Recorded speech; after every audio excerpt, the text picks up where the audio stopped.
నమస్కారం ETV news కి స్వాగతం ముందుగా ముఖ్యాంశాలు కరువు రహిత ఆంధ్రప్రదేశ్ సాకారమే లక్ష్యమన్న చంద్రబాబు నీరు ప్రగతి కార్యక్రమాన్ని చేపట్టనున్నట్టు తిరుపతి సదస్సులో ప్రకటన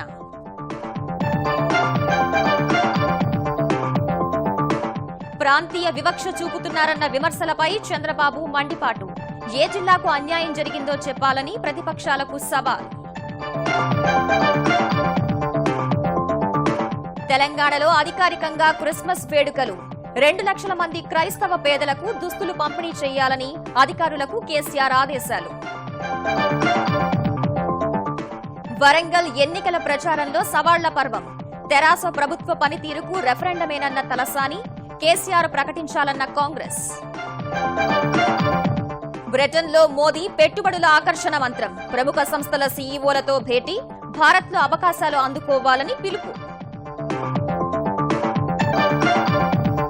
కాసేపట్లో వెంబ్లీ మైదానంలో నరేంద్రుడి ప్రసంగం హాజరు కానున్న 60,000 మంది ప్రవాస భారతీయులు మోదీకి రాణి ఎలిజబెత్ విందు మాస్టర్ బ్లాస్టర్ ని ఇబ్బంది పెట్టిన బ్రిటిష్ ఎయిర్వేస్ టికెట్ల జారీలో నిర్లక్ష్యంపై సచిన్ ఆగ్రహం క్షమాపణలు చెప్పిన విమానయాన సంస్థ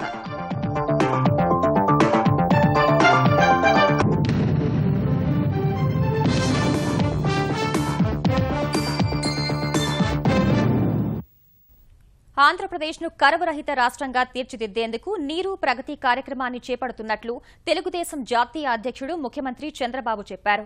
ప్రతి కార్యకర్త నాయకుడు ఈ కార్యక్రమాన్ని తమ భుజస్కంధాలపై వేసుకుని లక్ష్యాన్ని సాధించాలని తిరుపతిలో ప్రారంభమైన జనచైతన్య యాత్ర సన్నాహక సదస్సులో పిలుపునిచ్చారు. తెలుగుదేశం ప్రభుత్వం ఏ ప్రాంతం జిల్లాకు అన్యాయం జరగనివ్వబోమని తేల్చి చెప్పిన చంద్రబాబు ఈ అంశంపై బహిరంగ చర్చకు సిద్దమని సవాలు విసిరారు. ఈసారి సంక్రాంతికి కూడా చంద్రన్న సంక్రాంతి కానుక అందిస్తామని ప్రకటించారు. ఆంధ్రప్రదేశ్లో ప్రభుత్వ కార్యక్రమాలను ప్రజల్లోకి తీసుకెళ్లేందుకు తెలుగుదేశం తలపెట్టిన 2 రోజుల జన చైతన్య యాత్ర సన్నాహక సదస్సు తిరుపతిలో ప్రారంభమైంది. మొత్తం 13 జిల్లాల నుంచి 450 మంది ప్రతినిధులు హాజరైన సదస్సును ప్రారంభించిన పార్టీ జాతీయ అధ్యక్షుడు చంద్రబాబు ఏడాదిన్నరలో చేపట్టిన అభివృద్ధి, సంక్షేమ పథకాలను వివరించారు. సాగునీరు, సంక్షేమం, అభివృద్ధి పథకాలను అంశాల వారీగా పేర్కొన్న ఆయన ఆంధ్రప్రదేశ్ను కరువురహిత రాష్ట్రంగా మార్చడమే ప్రభుత్వ తొలి ప్రాధాన్యమని చెప్పారు. నా డెడికేషన్ ఒకటే, ఎట్టి పరిస్థితుల్లో ఒక చరిత్ర తెలుగుదేశం పార్టీ తిరగ రాయబోతా ఉంది. ఆ చరిత్ర కరువు రహిత రాష్ట్రం. దానికోసం నేను ఒక పేరు కూడా పెట్టాం, నీరు ప్రగతి. నీరు లేకపోతే ప్రగతి లేదు. అదే మరి అందులో నీటి సంరక్షణ, నీటి పరిరక్షణ, వినియోగం, దీనికి ఈ మీటింగ్ శ్రీకారం చుట్టాలి. అందుకే ఏ ప్రాంత రైతుకు నీటి ఎద్దడి రాకూడదనే ఉద్దేశంతోనే పట్టిసీమ ఎత్తిపోతల పథకం చేపడితే ప్రతిపక్షాలు అర్థంలేని విమర్శలు చేశాయని మండిపడ్డారు. ఎవరెన్ని విమర్శలు చేసినా ఒక సవాల్గా తీసుకుని పట్టిసీమను పూర్తి చేశామన్నారు. విచిత్రంగా మాట్లాడుతున్నారు కొంతమంది నాయకులు. శ్రీశైలం లెవెల్ పెంచాలంట. అసలు వర్షమే లేకపోతే శ్రీశైలం లెవెల్ ఎట్లా పెంచుతారు నాకైతే అర్థం కావడం లేదు. పట్టిసీమను వ్యతిరేకించారు. అక్కడ ప్రజానికి మతం సముద్రంలోకి పోయే నీళ్లు రాయలసీమకిచ్చి కాపాడితే మీకు నష్టమేంటి, మేము పూర్తిగా సహకరిస్తామంటే ఇందులో అవినీతి జరిగిపోయిందని మాట్లాడారు. అసలు ఈ ప్రాజెక్ట్ అవుతుందా? 10 ఏళ్లు కాదని నాతో బెట్టింగ్ కట్టిన వాళ్ళు ఉన్నారు. మీరు చూస్తానే ఉండండి, పట్టిసీమ పూర్తి అవుతుంది. రాష్ట్రంలో కరువు లేని రాష్ట్రంగా తయారు చేస్తామని సవాలు విసిరా దానికి కట్టుబడి 5.5 నెలల్లో పూర్తి చేశాం. సంక్షేమ పథకాలు అమలు చేయడమే కాకుండా ఆర్థిక అసమానతలు లేని ఆంధ్రప్రదేశ్ను తీర్చిదిద్దుతామని చెప్పిన చంద్రబాబు తాను ప్రాంతీయ వివక్ష చూపుతున్నానన్న విమర్శలను మరోసారి కొట్టిపారేశారు. నేను సవాలు విసురుతున్నా ఈ నాయకులకి, ఏ జిల్లాకు అన్యాయం జరిగిందో చెప్పమంటున్నా. ఏ జిల్లాకు అన్యాయం జరగడానికి వీల్లేదు. అవసరమైతే అవుట్ ఆఫ్ ది వే పోయి ఏ జిల్లాకు అన్యాయం జరగకుండా అన్ని జిల్లాలకు, అన్ని ప్రాంతాలకు న్యాయం చేసే బాధ్యత ఈ తెలుగుదేశం పార్టీ తీసుకుంటాం. అవినీతి లేని పాలన అందిస్తున్నామని, అభివృద్ధి ఫలాలు స్థానికులకు అందే విధంగా చర్యలు తీసుకున్నామని వివరించిన చంద్రబాబు సంక్రాంతికి మళ్లీ చంద్రన్న కానుక అందిస్తామన్నారు. డిసెంబర్ మొత్తం పెండింగ్ సమస్యలన్నీ పరిష్కారం చేయడానికి 30 రోజులు వినియోగిస్తాం. ఎన్ని సమస్యలు వీలైతే అన్ని సమస్యలు పరిష్కారం చేసి జనవరి 1 నుంచి 14 వరకు, 12 వరకు, 10 వరకు మళ్లీ జన్మభూమి మా ఊరు కార్యక్రమం మనం ప్రారంభిస్తాం. మళ్లీ సంక్రాంతి కానుక కూడా ఈసారి కూడా ఇస్తున్నాం. నిజాయితీ పాలన అందిస్తే వచ్చే ఎన్నికల్లో తెలుగుదేశం 175 నియోజకవర్గాల్లో గెలుస్తుందన్న చంద్రబాబు శాశ్వతంగా అధికారంలో ఉండే విధంగా కార్యక్రమాలు అమలు చేస్తామన్నారు. వాటిని ప్రజల్లోకి తీసుకెళ్లాల్సిన బాధ్యత కార్యకర్తలదేనని పిలుపునిచ్చారు. నవ్యాంధ్ర రాజధాని అమరావతి నిర్మాణానికి అవసరమైన ప్రణాళిక రూపకల్పన అమలులో సహకరిస్తామని బ్రిటన్ తెలిపింది. భారత్లో ఆకర్షణీయ నగరాల అభివృద్ధికి తోడ్పాటు అందించనున్నట్లు ప్రకటించిన బ్రిటన్ ప్రధాని కామెరూన్ ఇందులో భాగంగా అమరావతి, ఇండోర్, పుణె నగరాల అభివృద్ధికి సహకరిస్తామని తెలిపారు. ప్రధాని నరేంద్ర మోదీతో జరిగిన ద్వైపాక్షిక చర్చల తర్వాత ఈ అంశంపై కామెరూన్ మాట్లాడగా అది ఆకర్షణీయ నగరాల అభివృద్ధి పథకానికి ఎంపికైన మహారాష్ట్రలోని అమరావతి అని అంతా భావించారు. కానీ సిటీ ఆఫ్ లండన్ ను ఉద్దేశించి మాట్లాడిన కామెరూన్ ఆంధ్రప్రదేశ్ రాజధాని అమరావతి నిర్మాణానికి సహకరిస్తామని చెప్పడంతో ఈ విషయంలో స్పష్టత వచ్చింది. You want to build 100 smart cities to meet the growing demands of urbanization. And we want to invest in and regenerate our cities too. So the UK will help you plan, design and implement new cities like Amaravati, the new capital of Andhra Pradesh. Christmas వేడుకలను ప్రభుత్వం ఘనంగా నిర్వహించాలని ముఖ్యమంత్రి కేసీఆర్ నిర్ణయించారు. ఇందుకు సంబంధించిన ఏర్పాట్లు చేయాలని అధికారులను ఆదేశించారు. క్రిస్మస్ వేడుకల నిర్వహణపై సచివాలయంలో సమీక్షించిన కేసీఆర్ తెలంగాణలో దాదాపు 2 లక్షల మంది క్రైస్తవ పేదలకు దుస్తులు పంపిణీ చేయాలని నిర్ణయించారు. డిసెంబర్ 20 ఆదివారం జరిగే ప్రార్థనల తర్వాత క్రైస్తవులకు క్రిస్మస్ విందు భోజనం పెట్టాలని అధికారులకు సూచించారు. హైదరాబాద్లోని 100 చర్చీలు, రాష్ట్రంలోని 95 ఇతర నియోజకవర్గాల్లో ఈ కార్యక్రమం నిర్వహించాలని ఆదేశించారు. తెలంగాణలో 195 ప్రాంతాల్లో 1000 మంది చొప్పున దుస్తులు పంపిణీ చేయాలన్నారు. మైనార్టీలకు 60 గురుకుల పాఠశాలల ఏర్పాట్లకు సంబంధించి ఈ నెల 20 లోపు ప్రతిపాదనలు సిద్దం చేయాలని అధికారులను ఆదేశించారు. తెలంగాణకు పూర్తిస్థాయి డీజీపీగా అనురాగ్ శర్మను నియమించాలని ప్రభుత్వం నిర్ణయించింది. రాష్ట్రం ఆవిర్భవించినప్పటి నుంచి తాత్కాలిక డీజీపీగా కొనసాగుతున్న అనురాగ్ శర్మకు పూర్తిస్థాయి పట్టం కట్టాలని ముఖ్యమంత్రి కేసీఆర్ నిర్ణయించారు. పూర్తిస్థాయి డీజీపీ నియామకం కోసం అనురాగ్ శర్మ సహా అరుణ బహుగుణ, కోడె దుర్గాప్రసాద్, ఏకే ఖాన్, తేజ్దీప్ కౌర్ పేర్లను తెలంగాణ సర్కార్ యూపీఎస్సీ నేతృత్వంలోని ప్యానెల్కు పంపింది. అందరి పేర్ల నుంచి అనురాగ్ శర్మ, అరుణ బహుగుణ, ఏకే ఖాన్లలో ఒకరిని పూర్తిస్థాయి డీజీపీగా నియమించుకోవచ్చని యూపీఎస్సీ కమిటీ సిఫార్సు చేయగా కేసీఆర్ అనురాగ్ శర్మ వైపే మొగ్గారు. 1957 ఫిబ్రవరి 2న రాజస్థాన్లో జన్మించిన అనురాగ్ శర్మ జీవశాస్త్రంలో ఎంఎస్సీ పూర్తి చేశారు. 26 ఏళ్ల వయసులోనే సివిల్స్కు ఎంపికై 1983 ఫిబ్రవరి 10న ఐపీఎస్లో చేరారు. ఆంధ్రప్రదేశ్ క్యాడర్కు ఎంపికైన ఆయన రంగారెడ్డి, మహబూబ్ నగర్ జిల్లా ఎస్పీగా, హైదరాబాద్ దక్షిణ మండలం డీసీపీగా, గ్రేహౌండ్స్ గ్రూప్ కమాండర్గా పనిచేశారు.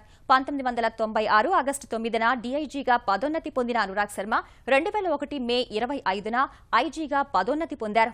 2012 మే 21న హైదరాబాద్ పోలీస్ కమిషనర్గా నియమితులైన అనురాగ్ శర్మ తెలంగాణ ఆవిర్భవించినప్పటి నుంచి తాత్కాలిక డీజీపీగా పనిచేస్తున్నారు. ఇప్పుడు పూర్తిస్థాయిలో బాధ్యతలు చేపట్టనున్నారు. బయ్యారంలో ఉక్కు కర్మాగారం ఏర్పాటుకు steel authority of India SAIL సుముఖత వ్యక్తం చేసింది. ఖమ్మం జిల్లా బయ్యారంలో ఇనుప ఖనిజం లభ్యత, నాణ్యతపై భారత భూగర్భ పరిశోధన సంస్థ జీఎస్ఐ ఇచ్చిన నివేదిక అందిన తర్వాత ఉక్కు కర్మాగారం ఏర్పాటుపై సెయిల్ నిర్ణయం తీసుకోనుండగా తెలంగాణ ప్రభుత్వ ప్రధాన కార్యదర్శి రాజీవ్ శర్మ ఈ అంశంపై సెయిల్, జీఎస్ఐ, సింగరేణి, పరిశ్రమల శాఖ అధికారులతో సమీక్ష నిర్వహించారు. ఖమ్మం, వరంగల్, కరీంనగర్, ఆదిలాబాద్, నిజామాబాద్ జిల్లాలో ఇనుప ఖనిజం లభిస్తుందని జీఎస్ఐ ఇప్పటికే సర్వేలో పేర్కొనగా తెలంగాణలో కర్మాగారం ఏర్పాటు చేయాలంటే కనీసం 200 మిలియన్ టన్నుల ముడి ఇనుము కావాలని తెలిపింది. ఈ మేరకు తెలంగాణలోని 9 బ్లాకుల్లో 11 చోట్ల సింగరేణి సంస్థ, జీఎస్ఐ సర్వే చేపట్టాయి. ఈ నివేదిక ఏడాదిలోపు సమర్పిస్తామని జీఎస్ఐ అధికారులు సమావేశంలో స్పష్టం చేశారు. ఒకవేళ ఇనుప ఖనిజ లభ్యత తక్కువ ఉన్నప్పటికీ ప్లాంట్ ఏర్పాటుకు ఇబ్బంది రాకుండా జగదల్పూర్ నుంచి బయ్యారంకు రైల్వే లైన్ వేసే ప్రతిపాదనలు సిద్దం చేయాలని ప్రధాన కార్యదర్శి అధికారులను ఆదేశించారు. స్టీల్ ప్లాంట్ ఏర్పాటుకు అవసరమైన విద్యుత్, బొగ్గు సరఫరాకు సిద్దమని సమీక్ష సమావేశంలో సెయిల్ అధికారులకు సింగరేణి అధికార వర్గం స్పష్టం చేసింది. భారత్ పెట్టుబడుల గమ్యస్థానమని ప్రధాని నరేంద్ర మోదీ పునరుద్ఘాటించారు. బ్రిటన్ పర్యటనలో భాగంగా లండన్లో భారత్, బ్రిటన్ సీఈఓల సదస్సుకు ఆతిథ్య దేశ ప్రధాని డేవిడ్ కామెరూన్తో కలిసి హాజరైన మోదీ అవకాశాల భారతాన్ని మరోమారు ఆవిష్కరించారు.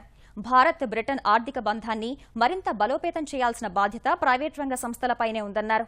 15 రంగాల్లో విదేశీ ప్రత్యక్ష పెట్టుబడుల నిబంధనలు సరళీకరించిన విషయాన్ని ప్రముఖంగా ప్రస్తావించారు. దేశంలో రైల్వే స్టేషన్లను ప్రభుత్వ ప్రైవేట్ భాగస్వామ్యంతో అభివృద్ది చేయడం సహా రక్షణ సామగ్రి తయారీ రంగంలో పెట్టుబడులు పెట్టేందుకు ఉన్న అవకాశాలను వివరించారు. యువతలో నైపుణ్యాభివృద్ది సహా వ్యాపారానుకూల వాతావరణం మెరుగుదలకు చేపడుతున్న చర్యల్ని ప్రస్తావించిన ప్రధాని ప్రపంచ ఆర్థిక వ్యవస్థతో భారత్ను అనుసంధానం చేసేందుకు అవిశ్రాంతంగా కృషి చేస్తున్నట్టు చెప్పారు.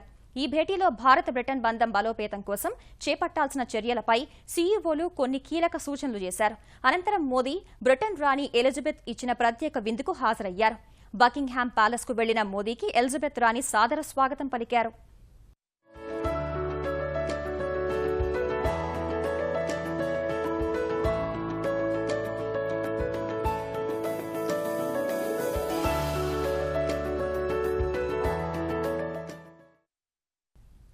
బ్రిటన్ పర్యటనలో ఉన్న మోదీ మరి కాసేపట్లో లండన్లోని ప్రఖ్యాత వెంబ్లీ మైదానంలో దాదాపు 60,000 మంది ప్రవాస భారతీయుల్ని ఉద్దేశించి ప్రసంగిస్తారు. బ్రిటన్ ప్రధాని డేవిడ్ క్యామరూన్ హాజరయ్యే అవకాశం ఉన్న ఈ కార్యక్రమంలో మోదీ ప్రసంగాన్ని వినేందుకు ఇప్పటికే వేల సంఖ్యలో ప్రవాస భారతీయులు వెంబ్లీకి తరలివచ్చారు. గత ఏడాది అమెరికా పర్యటన సందర్భంగా న్యూయార్క్లోని మాడిసన్ స్క్వేర్ గార్డెన్ సభ తరహాలోనే వెంబ్లీ మైదానంలో ఏర్పాటు చేసిన ప్రవాస భారతీయులు ఇందుకోసం తామే చందాలు వేసుకున్నారు. మోదీ ఎక్స్ప్రెస్ పేరుతో ప్రత్యేక బస్సు ప్రారంభించి ఎక్కడికక్కడ బస్ పే చర్చ పేరిట ప్రధాని పర్యటన ప్రాధాన్యం, భారత్ బ్రిటన్ మైత్రిపై ప్రచారం చేశారు. వెంబ్లీ మైదానంలో ప్రవేశం కోసం 250 నగరాలు, పట్టణాలకు చెందిన వారు దరఖాస్తు చేసుకోగా 60,000 మందికి అవకాశం దక్కింది. బంగాళాఖాతంలో ఏర్పడిన వాయుగుండం ప్రభావంతో కురిసిన వర్షాలకు అపార నష్టాలను చవిచూసిన తమిళనాడులో ఈశాన్య రుతుపవనాలు కూడా తీవ్ర ప్రభావం చూపుతున్నాయి. ఈ మేరకు నిన్నటి నుంచి కురుస్తున్న భారీ వర్షాలకు చెన్నై సహా అనేక ప్రాంతాల్లో జనజీవనం అస్తవ్యస్తమైంది. అన్నాసలై, జీఎస్టీ రోడ్, పొన్నామలై హైరోడ్ వంటి ప్రముఖ రహదారులు కాలువలను తలపిస్తున్నాయి. రహదారులపై 2-3 అడుగుల ఎత్తు వరకు నీరు ప్రవహిస్తోంది. Chennai central railway station, Saint George fort, police commissioner కార్యాలయం వద్ద చెరువును తలపిస్తోంది. కళాశాలలు, పాఠశాలలకు సెలవు ప్రకటించారు. అనేక చోట్ల విద్యుత్ రవాణా వ్యవస్థలు స్తంభించాయి. తిరువల్లూరు, కాంచీపురం జిల్లాల్లో కూడా భారీ వర్షాలు పడ్డాయి. చెన్నైకు తాగునీటిని సరఫరా చేసే రెడ్ హిల్స్, చోలవరం, పూండి, చెంబారంబాకం జలాశయాల్లో నీటి నిల్వలు పెరిగాయి. గత కొన్ని రోజులుగా కురుస్తున్న వర్షాల కారణంగా తమిళనాడులో మృతి చెందిన వారి సంఖ్య 55కు చేరింది. రానున్న రోజుల్లో కూడా తమిళనాడులోని వేర్వేరు చోట్ల భారీ వర్షాలు కురిసే అవకాశం ఉందని వాతావరణ శాఖ హెచ్చరించింది. వరంగల్ ఉప ఎన్నికల ప్రచారం తీవ్రమవుతున్న కొద్దీ అధికార విపక్షాల మధ్య సవాళ్ల పర్వం సాగుతోంది. ఈ ఎన్నికను తెరాస పాలనకు రెఫరెండంగా స్వీకరించాలన్న విపక్షాల సవాల్ను స్వీకరిస్తున్నామని తెలంగాణ వాణిజ్య శాఖ మంత్రి తలసాని శ్రీనివాస్ యాదవ్ ప్రకటించారు. 50 ఏళ్ల నుంచి ఏ రోజు ప్రజల కోసం పనిచేయని పార్టీలు తెరాస ప్రభుత్వ అభివృద్ది కార్యక్రమాలపై అనవసర విమర్శలు గుప్పిస్తున్నాయని ఆయన వరంగల్లో ధ్వజమెత్తారు. కేంద్రంలోని మోదీ ప్రభుత్వ పాలనకు కూడా ఈ ఎన్నికలను రెఫరెండంగా స్వీకరించాలని ఆయన భారతీయ జనతా పార్టీకి సవాల్ విసిరారు. ఈ కిషన్ రెడ్డి ఏది పడితే అది మాట్లాడుతుంటాడు. మొన్న అడుగుతాడు, ఇది రెఫరెండమా? ఇది రెఫరెండం టీఆర్ డెఫినెట్ గా రెఫరెండమే. ఇది మా అభ్యర్థి పార్లమెంట్ క్యాండిడేట్ కాబట్టి నువ్వు ఢిల్లీకి వెళ్ళి నీ ప్రధానితోని కూడా మీకు కూడా రెఫరెండం అని చెప్పి చెప్పవలసినటువంటి అవసరం ఉంది. ఎందుకంటే మీ పరిపాలన ఈ దేశంలో జరిగేదానికి మేము కూడా రెఫరెండం కింద తీసుకుంటామని మీ ప్రధానమంత్రితో చెప్పవలసినటువంటి అవసరం ఉన్నది. అటు రెఫరెండంపై మంత్రుల సవాళ్లను కాంగ్రెస్ ఎద్దేవా చేసింది. మంత్రులు కాకుండా స్వయంగా ముఖ్యమంత్రి రెఫరెండంపై ప్రకటన చేయాలని మండలి విపక్ష నేత షబీర్ అలీ డిమాండ్ చేశారు. తెరాస పాలనపై తాను రాసిన పుస్తకం విషయంలో తెలంగాణ భవన్లో అయిన చర్చకు తాను సిద్దమే అని ఆయన తెలిపారు. వరంగల్ ఉప ఎన్నికలో కాంగ్రెస్ పార్టీ ఖచ్చితంగా గెలిచి తీరుతుందన్న షబీర్, తెరాస ఓడిపోతే అసెంబ్లీని రద్దు చేసి మళ్లీ ఎన్నికలకు సిద్దమా అని ప్రభుత్వానికి సవాల్ విసిరారు. లేకుంటే ఏ దానికైనా మేము రెడీగా ఉన్నాం. నువ్వేం చేస్తావు కేసీఆర్ గారు? ముఖ్యమంత్రితో సహా అసెంబ్లీని డిజాల్వ్ చేసి ఈ పార్లమెంట్ ఎలక్షన్ మ్యాండేట్ అని అంటున్నారు. మన ఈ పార్లమెంట్ ఎలక్షన్ రెఫరెండం అంటున్నారు. కాబట్టి ఈ రెఫరెండం అని మళ్ళా టోటల్ రాష్ట్రంలో ఎలక్షన్ పెట్టినందుకు కానీ నీ ముఖ్యమంత్రికి టార్గెట్ చేసేందుకు ఉన్నామని మీరు చెప్పాలి. ప్రజాకవి కాళోజీ నారాయణ పేరుతో వరంగల్ జిల్లాలో ఏర్పాటు చేయనున్న ఆరోగ్య విశ్వవిద్యాలయానికి ఉపకులపతిగా బి కరుణాకర్ రెడ్డిని నియమిస్తూ ముఖ్యమంత్రి కేసీఆర్ నిర్ణయం తీసుకున్నారు. ఇందుకు సంబంధించిన దస్త్రంపై ఆయన సంతకం చేశారు. కరుణాకర్ రెడ్డి ప్రస్తుతం వరంగల్ ఎంజీఎం ఆసుపత్రి సూపరింటెండెంట్ గా పనిచేస్తున్నారు. కనీస వేతనాల కోసం కొన్ని రోజుల నుంచి ఆందోళన చేస్తున్న తెలంగాణలోని ఆశా కార్యకర్తలు తమ పోరాటాన్ని మరింత ఉధృతం చేశారు. రాష్ట్ర వ్యాప్తంగా బస్ డిపోల ముందు ధర్నాలు చేపట్టిన వారు బస్సు రాకపోకలను స్తంభింపజేశారు. ప్రభుత్వానికి వ్యతిరేకంగా నినాదాలు చేశారు. పోలీసులు ఎక్కడికక్కడ నిరసనకారులను అదుపులోకి తీసుకున్నారు. ఇబ్రహీంపట్నం, మహబూబ్ నగర్ డిపోల ముందు బైఠాయించిన ఆశా కార్యకర్తలు కనీస వేతనాలు ఇవ్వడం సహా అర్హులైన వారిని ఏఎన్ఎంలుగా గుర్తించాలని డిమాండ్ చేశారు. నిజామాబాద్లో ఎంపీడీఓ కార్యాలయం నుంచి ఆర్టీసీ డిపో వరకు నిరసన ప్రదర్శన నిర్వహించారు. కరీంనగర్ జిల్లా పెద్దపల్లి ఆర్టీసీ బస్టాండ్ వద్ద ధర్నా చేసి రాజీవ్ రహదారిపై బస్సులను అడ్డుకున్నారు. ఆదిలాబాద్ జిల్లా మంచిర్యాలలో బస్సుల రాకపోకల్ని అడ్డుకున్న మహిళలను అక్కడి నుంచి బలవంతంగా తరలించారు.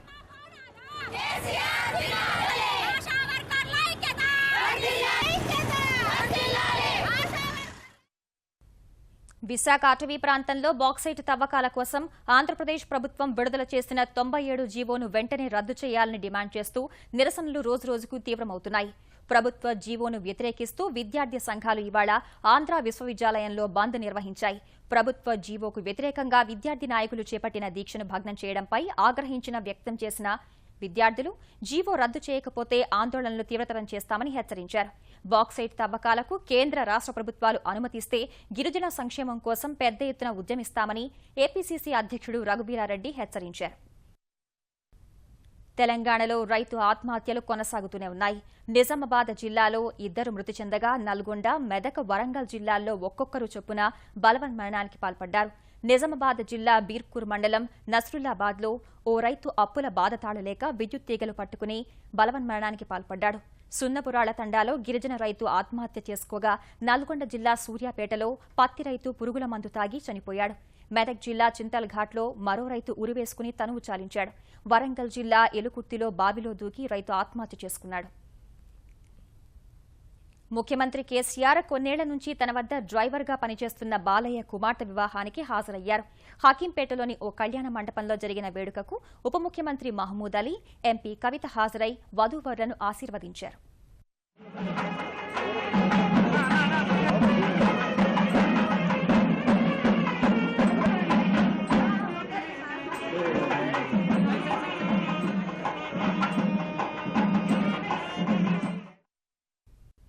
క్రికెట్ మైదానంలో ఎప్పుడూ ప్రశాంతంగా కనిపించే సచిన్ తెండూల్కర్ బ్రిటిష్ ఎయిర్వేస్ వ్యవహరించిన తీరుపై తీవ్ర అసంతృప్తికి గురయ్యారు. ఆల్ స్టార్స్ క్రికెట్ టోర్నీ ఆడేందుకు అమెరికా వెళ్లిన సచిన్ ఒకచోట నుంచి మరో చోటకు వెళ్తుండగా తన కుటుంబ సభ్యులకు టికెట్లు కేటాయించడంలో బ్రిటిష్ ఎయిర్వేస్ నిర్లక్ష్యం చూపిందని, తన లగేజీని మరో చోటకు పంపిందని ట్విట్టర్లో ఆగ్రహం వ్యక్తం చేశారు. విమానాల్లో సీట్లు ఖాళీగా ఉన్నా తమకు కేటాయించకుండా ఇబ్బంది పెడుతున్నారని సచిన్ ఆరోపించాడు. ఈ ట్వీట్లు దుమారం రేపగా స్పందించిన బ్రిటిష్ ఎయిర్వేస్ మాస్టర్కు ట్విట్టర్లోనే క్షమాపణలు చెప్పింది.